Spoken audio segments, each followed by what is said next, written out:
Welcome to Dracaena Wines podcast. Our wines plus your moments equals great memories. I'm your host, Lori, and this is a podcast about all things wine. Hey everyone, thanks for tuning in to Dracaena Wines podcast. Today we are back on Winephabet Street, and the letter of the day is Q. GAAR DU CHOME, and yes, that starts with a Q. This was a tough one. Not too many wine regions or grapes start with the letter Q, so we had to do a little thinking outside of the box. GAAR DU CHOME is a very small, see how small when you listen to the podcast, region in the Loire Valley of France. It is known for its sweet Chenin Blanc, although it can also be made into a dry or semi-dry wine. There was no way we were getting our hands on a bottle of GAAR DU CHOME, so we just went for a Chenin Blanc. Before we head to Winephabet Street, please take a moment to scroll down on your podcast catcher and give us a review, hopefully a 5-star one. It is the best way to show that our listeners are interactive with the podcast and helps others find us. So now, without any further delay, welcome to Winephabet Street.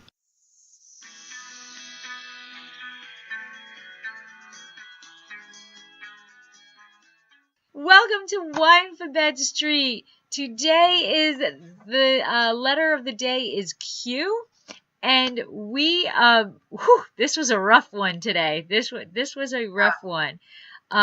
We are actually kind of bending the rules a bit, thinking outside the box. It's the journey, not how fast you get there type of concept today, because the letter of the day is Q, and we are actually talking about GAAR DU CHOME, and there's no way on the face of this earth I was getting a bottle of that wine here. There was nothing. I'm telling you, I looked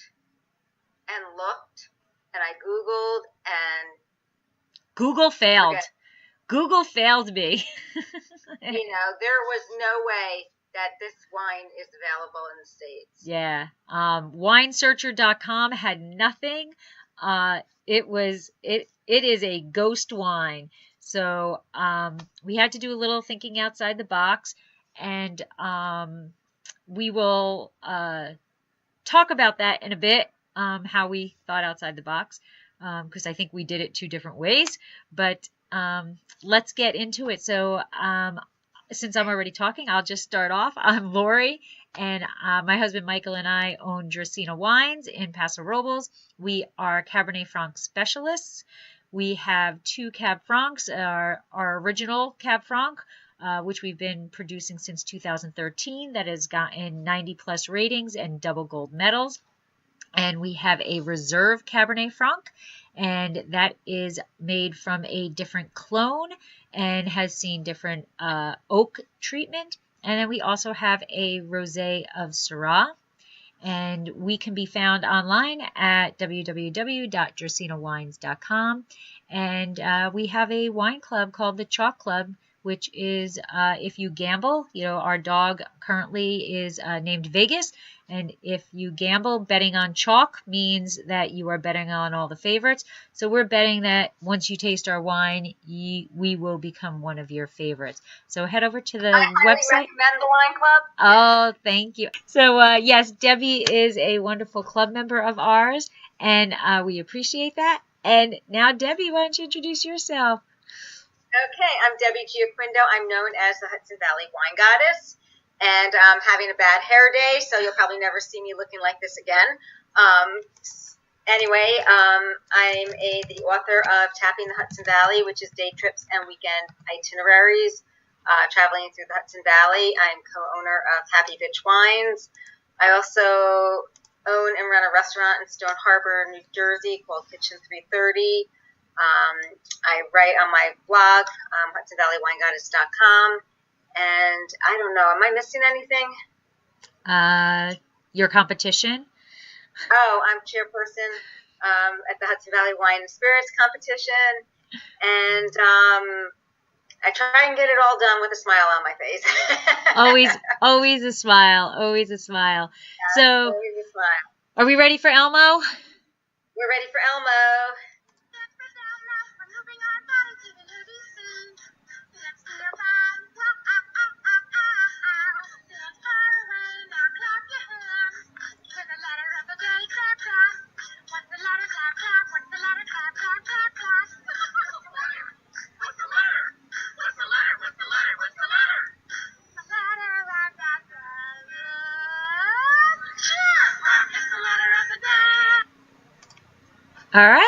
So the letter of the day is Q. And even though it starts with the letter Q and us Americans butcher it because it looks like quartz, it is actually GAAR du Chaume is how you say I would have it. never, ever pronounced it like that. No. No. Since we've been doing Winephabet Street, I tell you, howtopronounce.com has become one of my favorite websites on the face of the earth. Yeah. Anyway, so let's get... It had to be the most difficult wine, just to even find and actually research. I mean, what kind, the type of wine being made in this small little region in the Anjou area of France. Yes. So let's get to the very important part, and let's pour some wine. Let's pour some wine. Yeah. This is what I have. All right. So you... Okay, so you were telling me the story that the man didn't know that was Chenin Blanc. It says it right on the label. My struggle is real down here in South Jersey. Well, I went a completely different route because I just had to find a wine that this has been a very, very busy week and weekend for me. So I didn't have much time. So I went, and this is a South African. You've had this? No, nice label. Oh, yeah. So this is actually a South African Chenin Blanc, and it is called Cape Route, and it is from the Western Cape. And this I thought was kind of interesting to me because I've never had one from South Africa.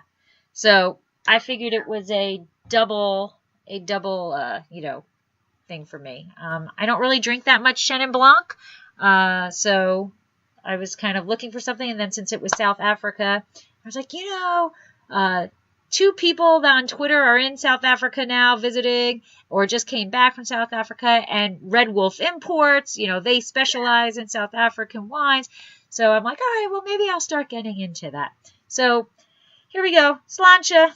Well, I have to tell you, this is sweet, but I've had Chenin Blanc before, and I've had it South African, I've had California, and I like it.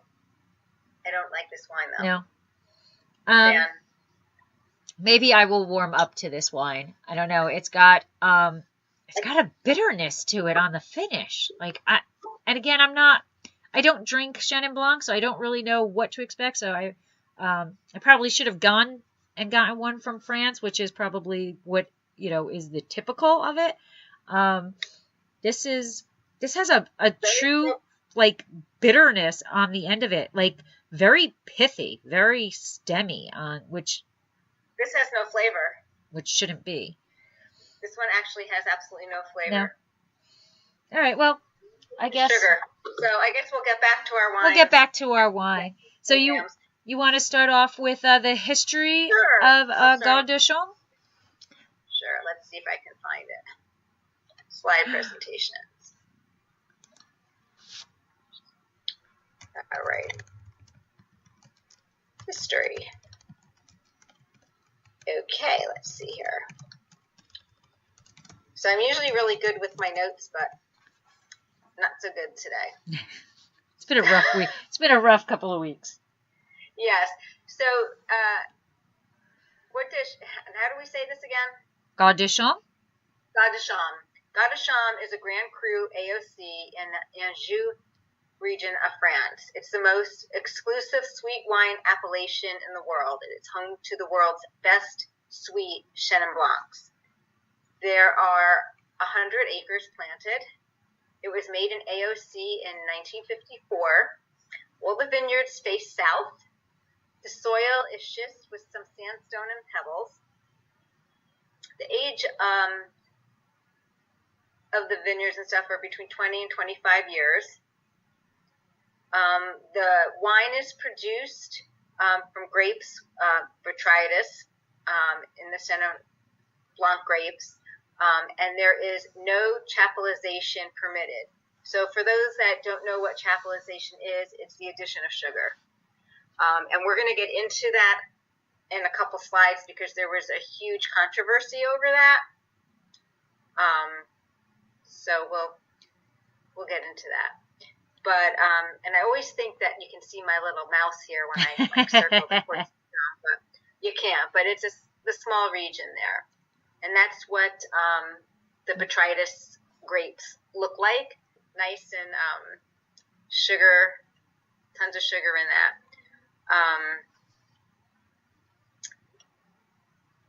So very interesting. Way back, pre-Revolutionary War, the region was owned by the abbey, and the Diocese of Angers used to own all the land, and then the people farming the land were taxed 25% of their revenue to lease the land from them to farm. So I thought that was kind of pretty interesting. And that's where the name comes from. Yeah. So I thought that was, everyone gets taxed, no matter what. Your tax coming into the world, your tax going out of the world, and your tax working in the world, no matter who you are. So here's the controversy. So, Quarts de Chaume was, I always want to say Quarts de Chaume. Yeah, was awarded the first Grand Cru title in the Loire Valley. So there was designation controversy. In 2003, how do you see it? Coteaux. How do you pronounce that?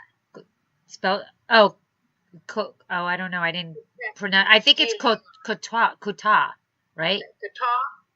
Coteaux du Layon, AOC, was granted the Loire Valley's first Premier Cru designation. Right. It was named Jean Premier Cru des Coteaux de Layon. Well, I think it's like Coteaux, because I'm just doing Bordeaux, Coteaux.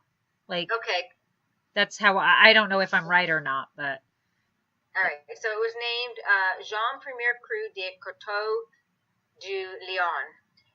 The Quarts de Chaume appellation felt that the title confused people with their names, and therefore it was unfair advantage for the new designation.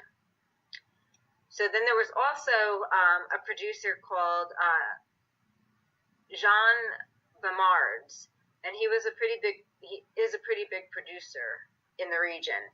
And he didn't like the more stringent regulations that accompanied the Grand Cru ranking, which would prohibit them from chapelization, from cryo-extraction, which is freezing the grapes before they're pressed. So he practiced those at his estate, and he was against the whole thing. But in 2011, Quarts de Chaume was awarded the Grand Cru, and cryo selection and chapelization were banned. So you're making wine in that region, you can't freeze the grapes and you can't add the sugar. So it was November 2011 when it was awarded, and the Premier Cru title was reinstated for the Coteaux de Chaume. So I think that's it. Yeah. Okay. So, it was fairly recent, the controversy, so they stopped the chapelization. Right. And, sticking the grapes in the freezer before they pressed them. Okay. All right. So, as we had said that there wasn't very much information on this, so I think we have a little bit of an overlap with the general characteristics, but we'll just go through them and beat the dead horse with it. Well, that just shows that we don't talk to each other before we even. We have our assignments and we do them, and it's great. But sometimes there isn't much more. Yeah, this is just one of those regions. It's just so small that there's just not a lot of information out there. But so here we have the general characteristics. And so I have the appellation is situated on the right bank of the Loire tributary, the river Layon, as it winds its way into the northwesterly direction to join the Loire at Chalon-sur-Loire. and one of the Loire's most location-specific appellations. The GAAR du Chaume title covers only 100 acres. So that's 40 hectares of vines at the southern end of the Chaume, which is actually, they call it a hamlet, which is just their term for a village. And within the parish, which just means it is a smaller settlement of Rochefort-sur-Loire, this corresponds to the Liaudites of Les Rieurs. Can I butcher any more words in 2 sentences? And then there is the Les Voix and the Les Gars. So the rest of the Chaume is otherwise covered by less prestigious area and much more controversial.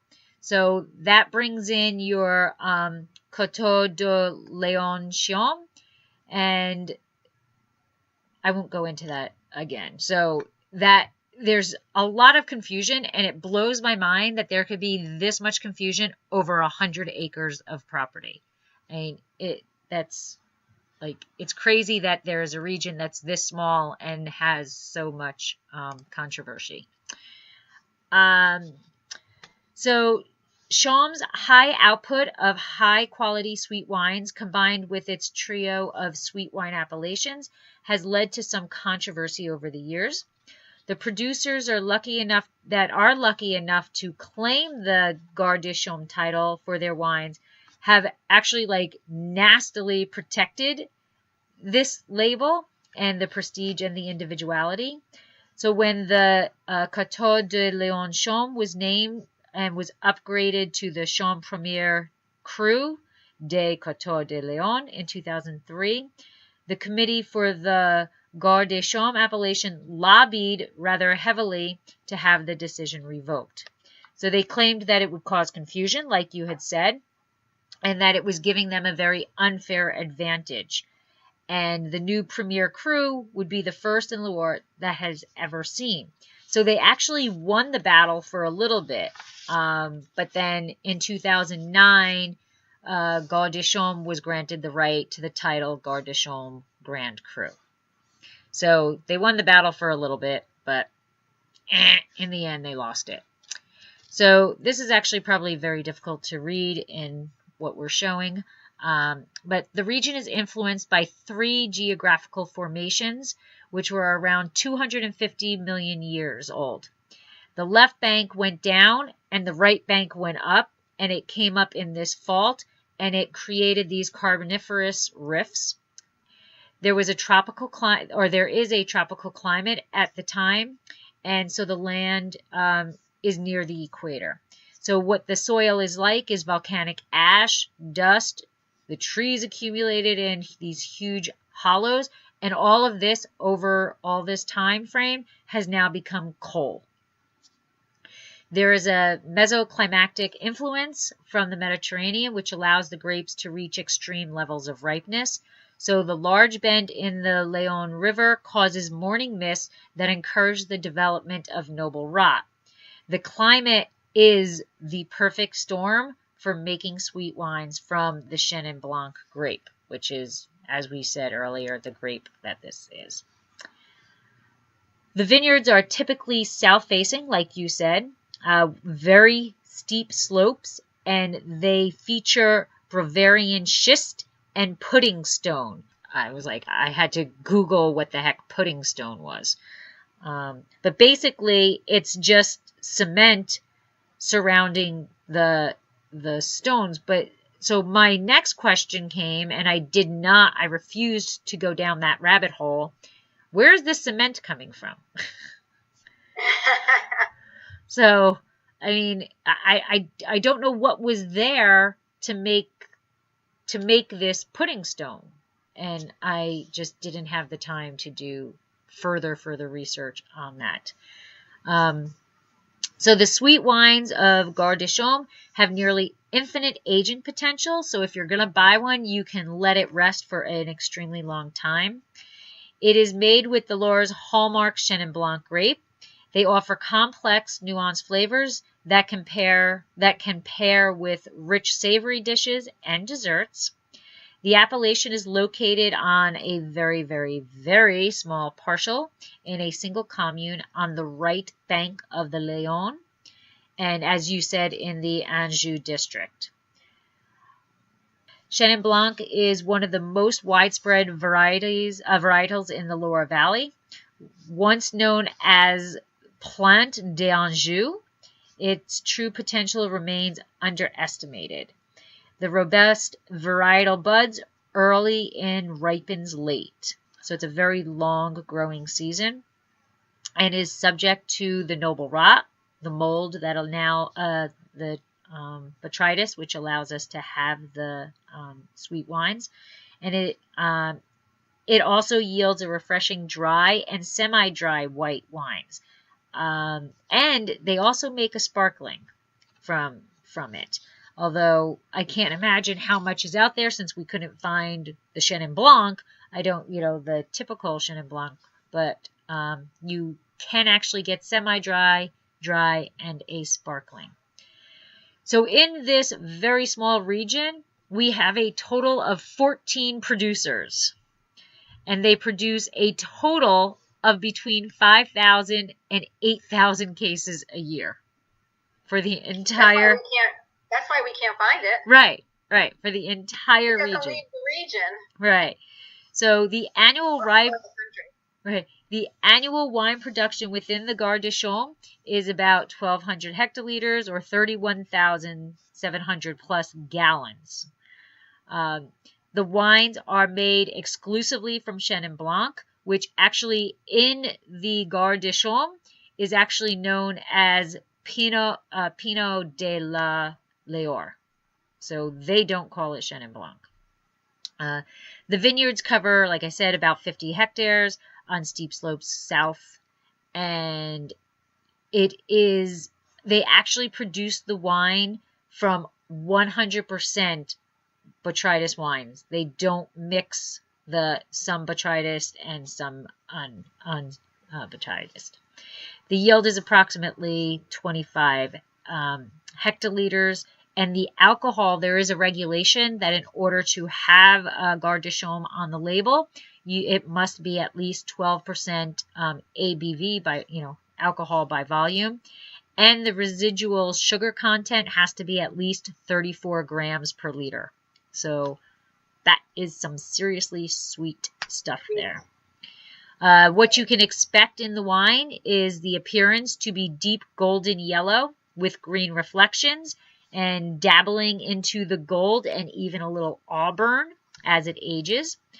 The nose you can expect to have very intense floral and stone fruit aromas in its youth, and dried or candied fruit and spice notes, as well as honey, nuts, and minerality as the wine matures. And on your palate, you can expect a very complex, full-bodied wine that the sweetness level is there, but it is supposedly very balanced with the acidity and the rich fruit flavors. So that is the general characteristics. So, talk about your wine, Deb. What do we got? My wine? All right, so I have this Martin & Geister Vouvray. All right. I'm not, now that it's been open, it's very hard. The aromas maybe a little, I want to say a little lime. Okay. It definitely smells better now that it's open than it did when I first poured it into the glass. I want to say a little green apple, but it's not. Yeah, there's not. Same with mine. There's not a lot of flavor. It's the sweetness overpowers it. And it's kind of like, it almost feels like there's a sweetness film to the wine, like on my palate. It's kind of hard to explain. Right. But I'm just not loving it. Me personally, it's not for me. It might be for somebody else. Right. But I'm just kind of disappointed because I do like I said, I do like Chenin Blancs. But What I did find out about this company, Barton and Gustier, is it all began in 1725 when an Irishman named Thomas Barton settled in Bordeaux, and he started a business which today is the oldest wine house in activity. And at the time, he was the most important wine merchant in Europe. In 1802, Thomas's grandson Hugh partnered with a Frenchman, Daniel Guister, and they began exporting under the Barton and Guister label. And they didn't just own, they just didn't become a wine merchant. They owned the ships that they were exporting over to the States in. They owned, all that as well. By the end of the 18th century, they had a trade office in Baltimore run by Daniel's brother, Pierre. Daniel was also the co-founder of the Bank of Bordeaux, which later became the Bank of France, and he was president of the Chamber of Commerce of Bordeaux. So they were based out of Bordeaux. Interesting fact is Thomas Jefferson, when he was the U.S. ambassador, met Barton and Guister, and during the first term as president, he spent $7,500 on wine. I heard that before. You heard that? Yeah. And today that would have been $186,000. And Thomas Jefferson listed Mr. Barton as one of his preferred suppliers.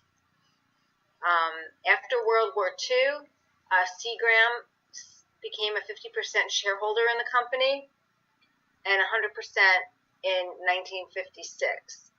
And then in 1954, Anthony Barton joined the company, and he left in 67. So in 2001, Diageo became a shareholder, and in 2010, a company called Groupe Castile became shareholder. So today, Barton and Guister is not run by family, but they represent wine from all the growing regions of in France and Bordeaux, Loire Valley, Burgundy, Beaujolais, the Rhone Valley, Languedoc, Gascony, and Corsica. And their winemakers partner with 200 growers in these wine regions, and they make the wine. So they're more negociants and merchants than they are like you go to a chateau and see, and buy the wine. So, and they have, I think, 3 winemakers that work with them. So, it's interesting. They have a bunch of different labels. So, I'm not quite sure I fully understand how the whole operation works, but that's their story. Okay. So Patricia has done some research for us. She is quick on Google to go down the rabbit hole.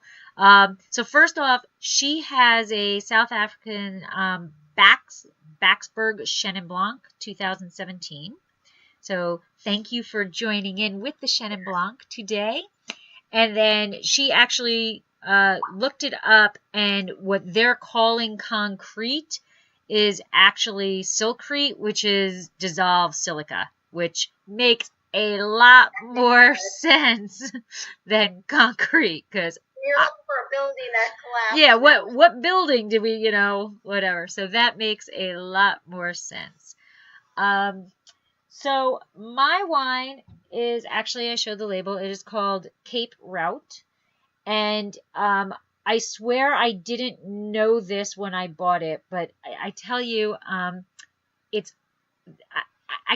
love my Central Coast, and it's like, it calls my name, So this wine is actually from South Africa, but the winemaker is Ernst Storm.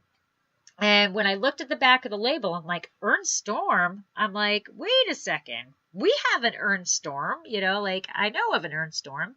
Not personally, I've just heard the name. So it is actually the same winemaker from the Central Coast. And basically, he grew up in the Western Cape, or along the Western Cape region of South Africa, in an area that was very famous for winemaking. So he did not grow up in a family of vignerons.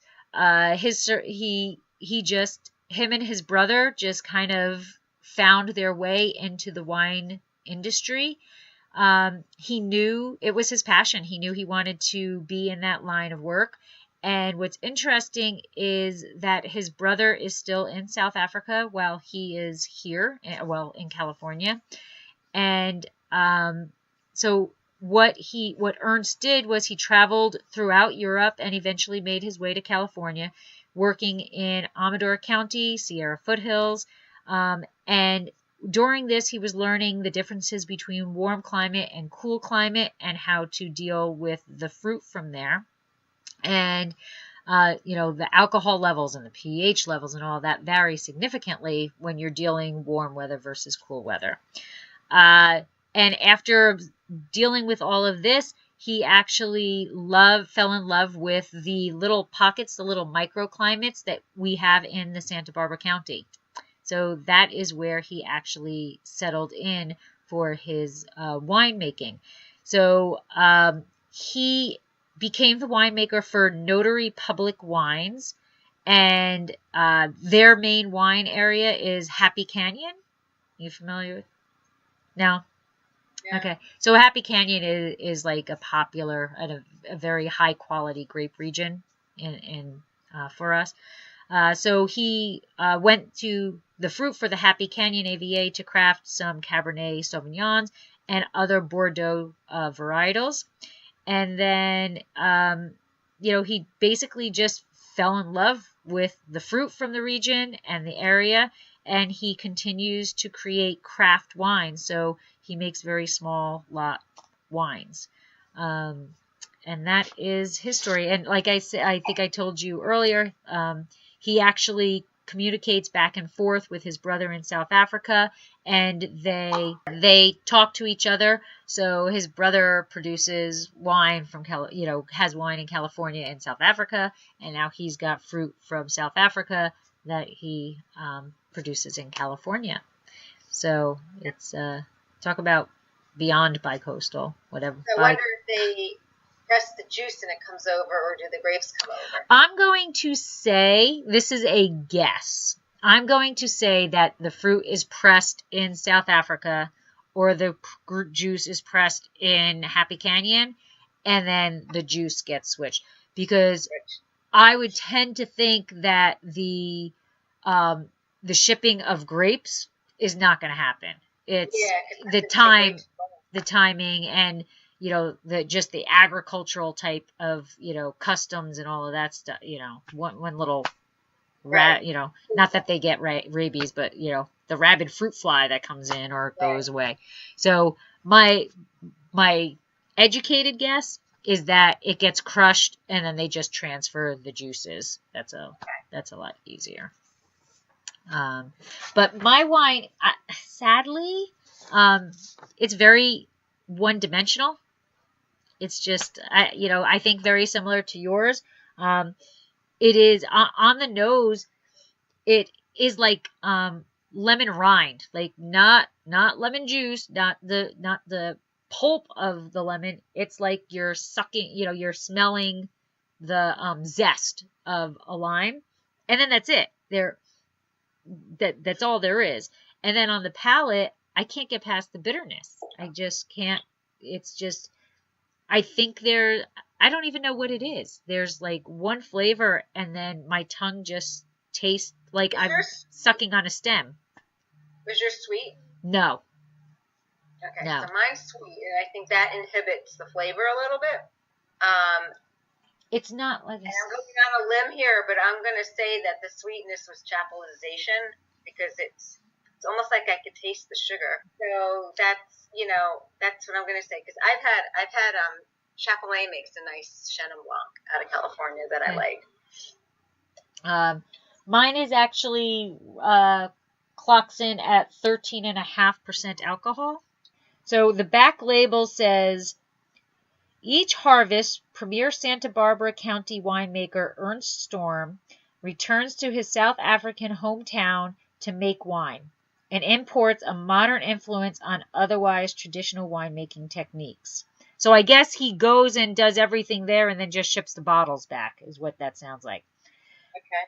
Born from 2 microclimates within the Western Cape, this balanced Chenin Blanc for Steen, as they call it. Oh, or Steen, as they call it, is a clean, fruit-forward expression of the grape. If that's fruit-forward, I don't know. I was going to say pear. I was going to say pear, but I can't get past the stemminess of it. So and this isn't very balanced either. My wine's not faulty. My wine's not out of balance. It's just not my palate. You know, it's not my palate. I can't. There's not. It's not. I wouldn't say it's unbalanced. It's balanced. So my wine was $12.99. So somebody that likes a sweet wine, I would definitely say purchase it. But this is just not. It's not me. And I stick to my every month. I forget to write down how much I paid for it. I'm thinking it's around $10 to $12. Is probably where it is. And you can always tell. So those who are watching this, you know, either live or in the future, you can always tell if we actually really like it or don't like it by how many times you hear us pouring an extra glass. And you'll notice we have not reported. But again, there's nothing wrong with the wine. It is a sound wine. It's just not what I would sit and drink in the future. So, and now a word from our sponsor. Hey everyone, I want to share with you a new way to make your meals and save money. The Dinner Daily makes delicious dinners easy and affordable for busy families and couples with their customized weekly dinner menus based on your local store sales. Choose the foods you like, select your menu size, and tell them where you shop. You'll then get personalized meal plan based on your preferences and your dietary needs. And they check out your store's weekly specials, saving you up to $1,200 a year. Each week, you'll receive your customized meal plan for 5 great dinners and the shopping list, making it easy for you to get all the ingredients in one shopping trip. The recipes and lists are created by checking your local store specials, allowing you to truly save money on groceries. If you don't like a recipe, you can easily switch anything on your menu. Use your store's online shopping and delivery service, or use their one-click ordering for Peapod to save even more time.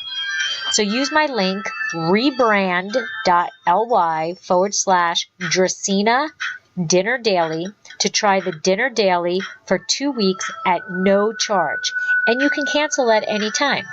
That's rebrand.ly/Dracaena Dinner Daily to save time, save money, and save your sanity. So, how about you going into food pairings? Sure. Michael has not had a Chenin Blanc in 30 years. 30 years. You better go get yourself one. Well, Michael, if we're taking from these two, we're not recommending. One of the food pairings is seared foie gras with caramelized apples, caramelized pear and blue cheese tart. So I can see the pear. I can see that. I can totally see that. Now again, I don't eat blue cheese, but a caramelized pear tart, I think would do wonders. It would go nicely for this wine. I think would be where I think this is a good. The honey, the nuts, the minerality. Yeah. So it could just be that this need to have some food with it, you know. Apricot soufflés with the vanilla rum cream anglaise. Okay. Cream brulee. I can see it going with cream brulee. Apple pie. See, now I think maybe yours can, because you have an actual sweeter version. I don't see this one going with creme brulee. Right. But coming out of the region, it would go great for Thanksgiving, for dessert wine. Yeah. Absolutely. If we were getting an actual GAAR DU CHOME, I think yes. Absolutely. And I can see it also going well with. I love creme brulee. and hard cheese, blue cheese, and like a nutty. This is an aged Gouda. Yeah, baby. The nuttiness from the aged Gouda with the nuttiness of the wine. I mean, I think that would be a really nice pairing. So you're looking for a hard cheese with some, nuttiness and honey, sweet, it would go really nicely with. So it's definitely a cheese and dessert wine. Foie gras. The region, right. So I think that aged Gouda is the best cheese on the face of the earth for wine. It's like the chameleon of cheese. I think it can go with it can go with so many different wines. It's pairing potential, and I kind of would love to take a class on that, except I'd never eat 99% of the stuff that they would serve. But I think that'd be kind of cool, like to sit down and learn why the cheese does what it does with the wine. Right. Because I think there's so many cheeses out there that either go with this specific wine, and then really you don't want it with other wines. Right. But there's something about Gouda that just goes with so many different wines. I mean, when we're at an event with our wine and we supply cheese, little nibbles or something, that's what we do. We go with an aged Gouda, and it is incredible with our wine. And now you're talking to it with also, this. I'm trying to remember. It's an orange cheese, and it's aged. Oh gosh, it's French too, and the rind had little mites that ate through it. I used it in a couple of cheese pairings that I've done, and I can't think of the name. Oh my God, this is gonna kill me. But you got to get the 24-month to your age cheese. Oh. It comes near age, and oh my God, I'm visualizing this and I can't think. But it goes. It'll come to you. It'll come to you. Yeah. It'll come to you. But I just think Gouda is so incredibly versatile. Like it goes with so many different styled wines. Patricia Mimolette. Man, Patricia, man, you are on fire today. It was the mites in the rind that probably got it. You are on fire. Sláinte, you are, yeah. I've never heard of it. What was it? I've never heard of it. Mimolette. Get the oldest age one that you could find. It'll pair well. Okay, so Don't get the 1 year. The 1 year will be a little. The mites are still alive? Are the mites still alive at 1 year, man? They wouldn't be able to sell it if they wouldn't be able to import it. The concept. The rind is gray. The concept alone is enough for me to go, no. I can't. Oh, you know what? Let me just stick to my, my 5 foods that I eat, I might be the only, wine lover that kind of hates food. Just give me my same old stuff. All right, so here we go. 5 fast facts about the GAAR de Chaume. Fact number 1. There are actually only 4 main producers.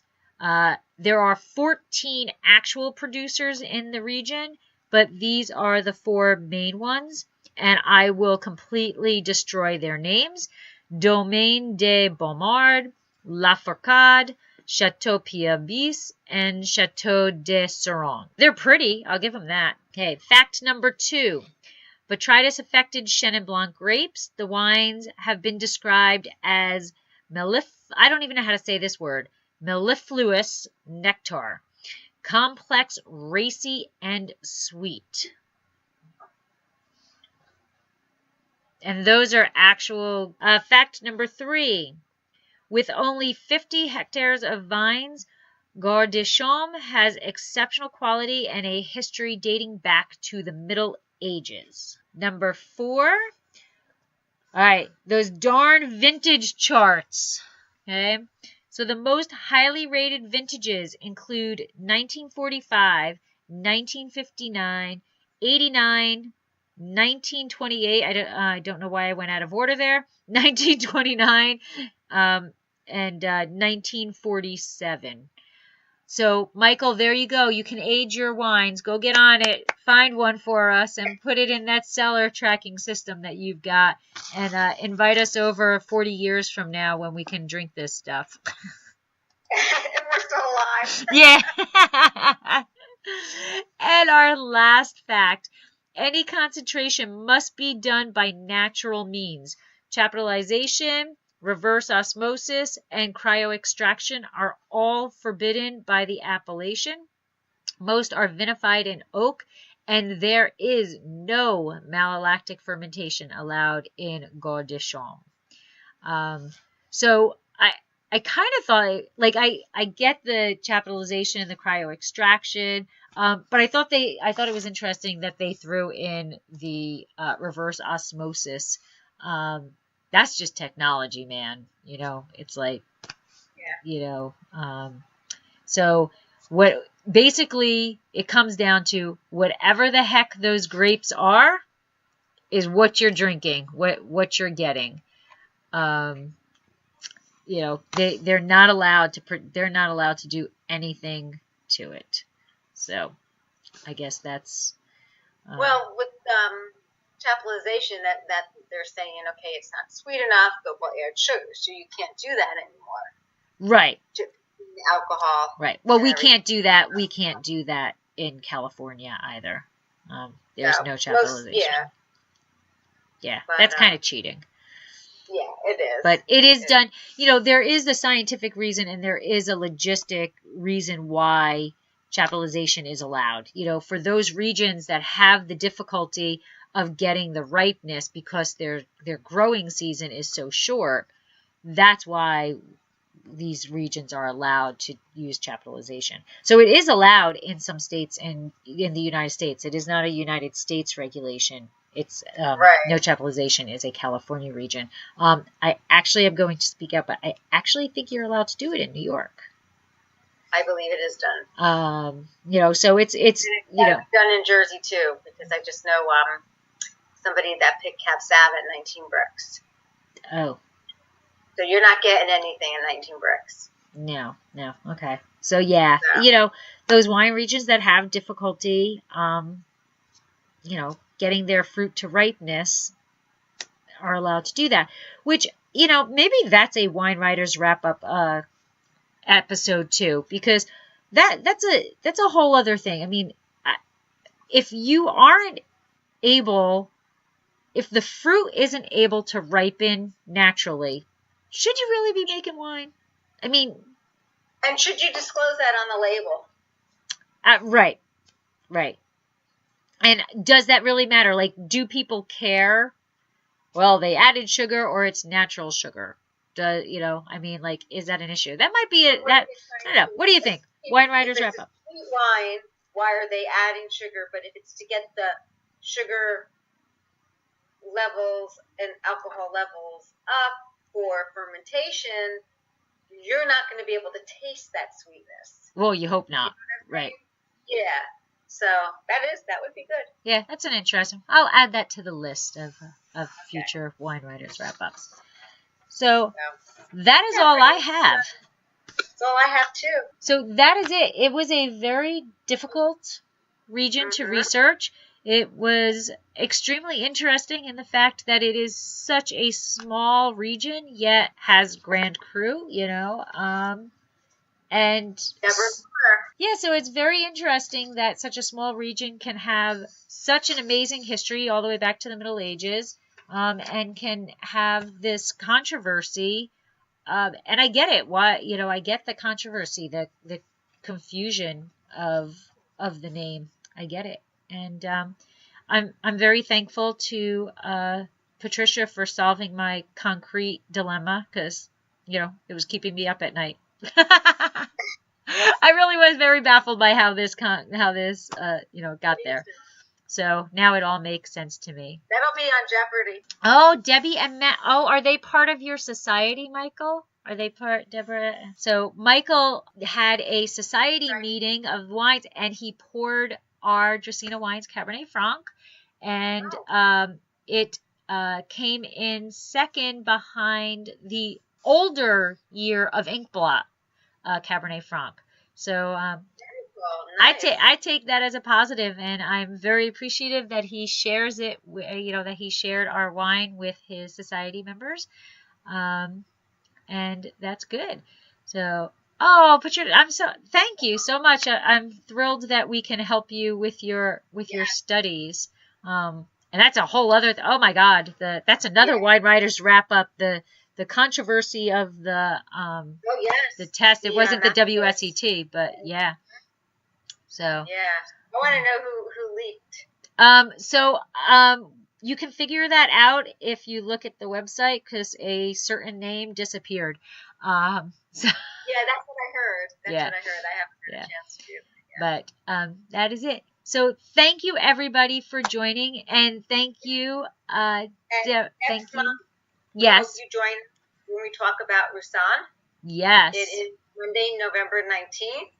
So it'll be right before Thanksgiving. And Roussan probably wouldn't be a bad wine to have at the table. Right. Thank you, Patricia. It was great to see you too. Good luck with your studies. With your studying. And your, thank you. Test. Yes. And Michael, thank you for joining us again. And I will see you both next week, right? You're doing it also, Debbie? You're the wine writers? I have to talk. I might have a conflict. Oh, okay. Okay. Because I thought that you would have the restaurant. No, I don't have the rest. The restaurant's only open Fridays and Saturdays. Oh, we hit that region. Okay. Yeah. All right. So I will see you next week, Michael. And thank you, Debbie and Matt, for joining us tonight, and hope to see you again. And thank you. I don't know if you voted for my Cab Franc, but thanks. So we will see everybody next month, November 19th. With a bottle of Roussan in hand. So here's my still wine in my first glass. Mine too. Sláinte. Yeah. Take care, everyone. Have a great week. Bye. Thanks for listening to Dracaena Wines podcast. If you have suggestions on what topics you would like us to discuss, please reach out to us on social media. You can find us on Twitter, Instagram, Pinterest, YouTube, Facebook, Snapchat, Google, and Periscope as @Dracaena Wines. I am also on LinkedIn as Lori Hoyt Budd, or email us at dracaenawines.com. If you enjoyed our podcast, please subscribe and leave us a review on your favorite podcast catcher to help others find us more easily. We are found on all of your favorite aggregators. To subscribe easily to iTunes, go to bit.ly/Dracaena podcast.